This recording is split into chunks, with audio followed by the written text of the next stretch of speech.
नाज़रीन, आप देख रहे हैं J11 न्यूज़ चैनल। आइए देखते हैं आज की अहम खबर।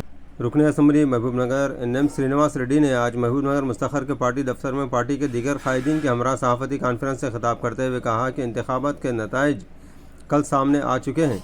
गुज़िश्ता 3 माह से कांग्रेस कायदीन और कारकुनों ने कांग्रेस की कामयाबी के लिए दिन रात मेहनत और कोशिशें की है। इन सब का शुक्रिया अदा करता हूँ और इसी तरह बीजेपी पार्टी MP उम्मीदवार की हैसियत से कामयाबी हासिल करने वाली DK अरुणा को इनकी कामयाबी पर मुबारकबाद दी। NM श्रीनिवास रेड्डी ने इस मौके से कहा कि इंतखाबी ज़ाब्ते की वजह से रियासत में तरक्याती कामों में रुकावट थी। आज से तरक्याती कामों पर पूरी तवज्जो मरकूज़ की जाएगी। BRS के 10 साला दौर में तालीम, इरिगेशन और आमदनी के साथ मुख्तलिफ शोबों में जो तबाही हुई है, तेलंगाना चीफ मिनिस्टर रेवंत रेड्डी की निगरानी में इसको एक एक करके सुधार करने की कोशिश की जा रही है। उन्होंने कहा कि मरकज़ में कौन सी हुकूमत कायम होगी 1 या 2 दिन में सामने आएगा। अगर NDA हुकूमत आती है तो DK अरुणा को जिन उम्मीदों के साथ हल्का महबूबनगर पार्लियामेंट की आवाम ने वोट दी है, इन उम्मीदों के मुताबिक महबूबनगर की तरक्की के लिए काम करने की तरगीब दी। అందరికీ నమస్కారం।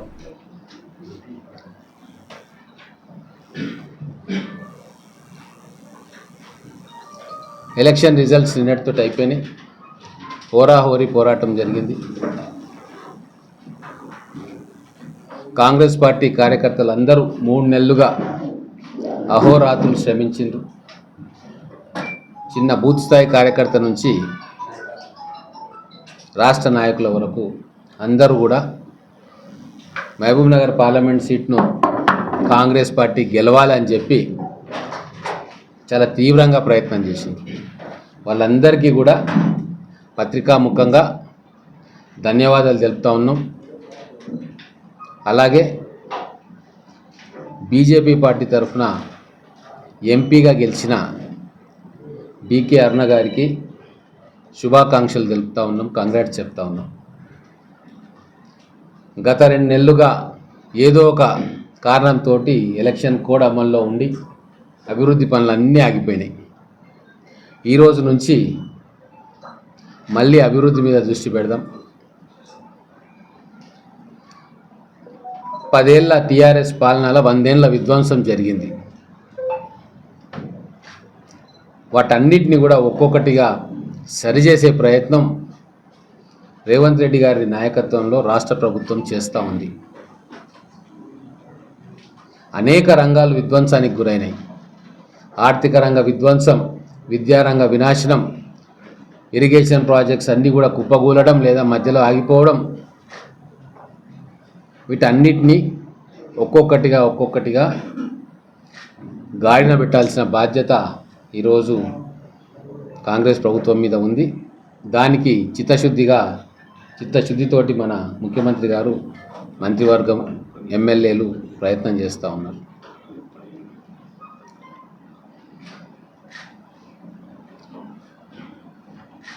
ఈరోజు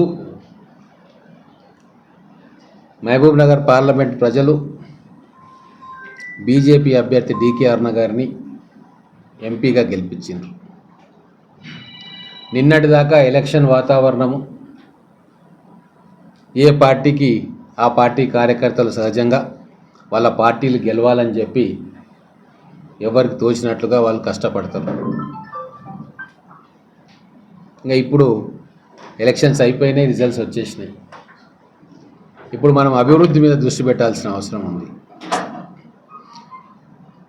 కేంద్రంలో ఎవరు ప్రభుత్వం ఏర్పాటు చేస్తారనేది కూడా రాబోయే 2-3 రోజుల్లో తేలిపోతుంది. నేను గెలిచిన ఎంపీ అభ్యర్థి DK అరుణ గారికి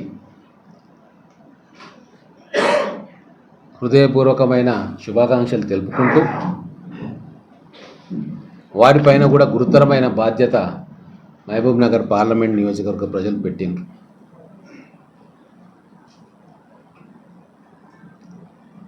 ఇక్కడ రేవంత్ రెడ్డి గారు ముఖ్యమంత్రిగా మహబూబ్నగర్ పార్లమెంటుకు, మహబూబ్నగర్ జిల్లాకు కమిట్మెంట్ తోటి అనేక ప్రాజెక్టులు తేవడానికి వారు కూడా సంకల్పం తీసుకొని ప్రయత్నం చేస్తూ ఉన్నారు. కొన్ని గ్రౌండ్ అయినా ఇంకా గ్రౌండ్ కాబోతూ ఉంది. అదే క్రమంలో రేపు ఒకవేళ ఎన్డీఏ ప్రభుత్వం కేంద్రంలో వస్తే బీజేపీ ప్రధానమంత్రి ఉంటాడు కాబట్టి ఇక్కడ బీజేపీగా ఎంపీగా గెలిచిన డీకే అరుణ గారు కూడా పాలమూరు డెవలప్మెంట్ విషయంలో శాయశక్తులా కృషి చేయాలని చెప్పి మేము కోరుకుంటా ఉన్నాం. ఒక ఆరోగ్యకరమైన పోటీ వాతావరణం మహబూబ్ నగర్లో నెలకొల్పాలని చెప్పి ప్రజలు ఆశిస్తూ ఉన్నారు. రాజకీయ పార్టీలుగా మేమందరం కూడా ఆశిస్తూ ఉన్నాం. 70 ఏండ్ల కాలంలో సమైక్యాంధ్ర పాలనలో వెనకబడ్డం, తెలంగాణ రాష్ట్రం సాధించుకున్న తర్వాత కూడా బీఆర్ఎస్ పాలనలో పాలమూరు వెనుకకు నెట్టేయబడ్డది.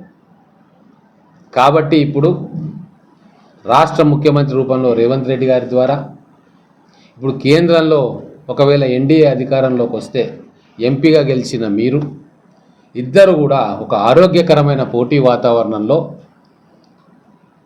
పాలమూరు జిల్లాను, పాలమూరు పార్లమెంటు నియోజకవర్గాన్ని అభివృద్ధి చేయాలని చెప్పి మేము అందరం కూడా కోరుకుంటా ఉన్నాం. ఒక ఆరోగ్యకరమైన పోటీ ఉండాలి. ఇప్పుడు కేంద్రం నుంచి అరుణ గారు ఎన్ని నిధులు తెస్తారు, రాష్ట్రం నుంచి రేవంత్ రెడ్డి గారు మహబూబ్ నగర్కి ఎన్ని నిధులు పంపుతారు, వీటి మధ్యనే ఆరోగ్యకరమైన పోటీ ఉండాలి. అప్పుడు ఇన్ని సంవత్సరాలు వెనుకబాటుతనానికి గురైన పాలమూరుకు న్యాయం జరుగుతుంది. బహుశా అందుకేనేమో కేంద్రంలో బీజేపీని అక్కడ అధికారం వస్తుందేమో అన్న దాంతో బీజేపీ అభ్యర్థిని గెలిపించుకున్నారు. కాబట్టి ఇదే నేను గుర్తు చేయదలుచుకున్నా. గౌరవ రేవంత్ రెడ్డి గారు, గౌరవ పార్లమెంట్ సభ్యురాలు డీకే అరుణ గారు వచ్చిన ఈ అవకాశాన్ని పాలమూరు జిల్లా అభివృద్ధి కోసం ఒక ఆరోగ్యకరమైన పోటీ వాతావరణంతో ఇక్కడ ప్రజలకు మేలు చేయాలని చెప్పి మేము ఆశిస్తూ ఉన్నాం. మా వరకు మేము కాంగ్రెస్ పార్టీ ఎమ్మెల్యేలం 7 ఉన్నాం. ఇక్కడ ఖచ్చితంగా అభివృద్ధిలో ఎంపీ గారికి కేంద్రం నుంచి నిధులు కానీ, విద్యా సంస్థలు కానీ, ఇంకా ఏ రకమైన డెవలప్మెంట్ వర్క్స్లో కూడా పూర్తి సహాయ సహకారాలు మేము అందిస్తాం. మాకు ఎటువంటి భేషజాలు లేవు. తెలంగాణ అభివృద్ధి, మహబూబ్ నగర్ అభివృద్ధి, ఈ 2 ఎజెండాలుగా మనందరం కూడా కలిసి పనిచేద్దామని చెప్పి పత్రికాముఖంగా తెలియజేసుకుంటా ఉన్నా. ఈ వచ్చే 4 సంవత్సరాలు సరే, రేపు స్థానిక సంస్థల ఎన్నికలు ఆ గ్రామాల్లో చూసుకుంటారు. అవి ఏ ఉన్నా సరే మహబూబ్ నగర్ పార్లమెంటు మరియు మహబూబ్ నగర్ జిల్లా అభివృద్ధి కోసం సంపూర్ణంగా మేము మీకు సహకరిస్తాము. మీరు కూడా రాష్ట్ర ప్రభుత్వానికి సహకరించాలని చెప్పి మీడియా ద్వారా మళ్ళీ ఒకసారి డీకే అరుణ గారికి శుభాకాంక్షలు తెలియజేసుకుంటూ పార్లమెంటు నియోజకవర్గ ప్రజలందరికీ కూడా విజ్ఞప్తి చేస్తున్నాము. మా ఎమ్మెల్యేలందరం కూడా అభివృద్ధి కాముకులం కాబట్టి అన్ని రకాలుగా కేంద్ర ప్రభుత్వం నుంచి తీసుకొచ్చే ప్రతి పనికి మీ వెంబడి ఉంటాం. మీరు కూడా వచ్చిన ఈ అవకాశం మహబూబ్ నగర్ పార్లమెంట్ నియోజకవర్గ అభివృద్ధి కోసం ఎక్కువ సమయం కేటాయించాలని చెప్పి విజ్ఞప్తి చేస్తూ భవిష్యత్తులో ఒక ఆరోగ్యకరమైన పోటీ వాతావరణాన్ని మన జిల్లాలో నెలకొల్పుకుందాం. గతంలో ఉన్నట్టుగా కక్షలు, కార్పణ్యాలు, పార్టీల మధ్య విభేదాలు అవన్నీ సిద్ధాంతపరమే.